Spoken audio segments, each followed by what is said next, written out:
हाम्रो health post चाहिँ completely अब सबै हत्यो, हतिसके पछाडि त्यो हेल्थ पोस्ट अब नयाँ बनाउनको लागि भनेर सुरुवात गऱ्यौँ। तर नयाँ बनाउने क्रममा चाहिँ जुन लौले जुन सहयोग गर्नुभयो, जुन बनाउनको लागि एकदमै अगाडि बढेर काम यस्तो राम्रो वन्डरफुल एकदमै आकर्षक काम गर्नुभयो, त्यसको लागि उहाँलाई पनि धेरै धेरै धन्यवाद। र त्यो कामको लागि उहाँले चाहिँ गर्नुभएको कामको लागि हामीले धन्यवाद दिनुपर्छ। This is claps to Lavan. And we have a very good engineer who's very critical, who drew the plans, our man Keshav.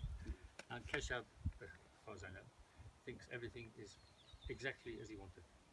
अनि यसको यो कामको लागि सबै ड्रइङ डिजाइन गरेर सिकाउने कामको लागि हाम्रो क्यानको इन्जिनियर केशव हुनुहुन्छ। केशवले पनि उहाँलाई सिकाएर जुन यति राम्रो काम गर्नुभयो, यसको लागि केशवलाई पनि एउटा clap.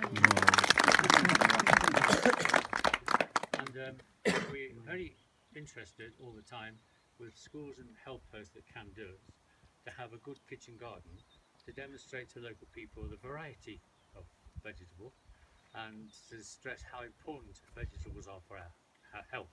This has been a health post. So vegetables, we are what we eat. If we eat well, we will be well. So we're very keen on that.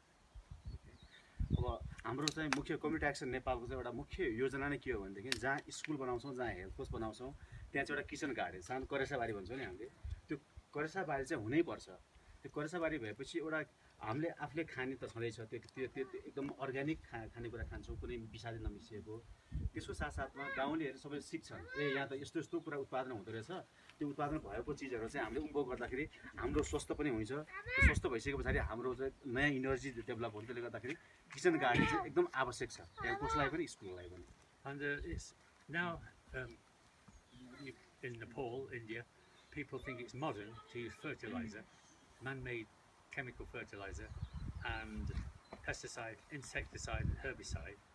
But people in the West are finding the soil is denuded, becomes useless, lifeless, without these expensive products. So now many people in Britain turn away. My suggestion is you don't start. Yeah. अब एउटा चाहिँ अब कृषि गर्ने चाहिँ दुईटा तरिका हुन्छ। एउटा चाहिँ परम्परागत तरिकाले, अर्ग्यानिक तरिकाले, कुनै विषादी नमिसाइकन हाम्रो आफ्नै भएको कम्पोस्ट मलहरू प्रयोग गरेर उत्पादन गर्ने तरिका एउटा हुन्छ।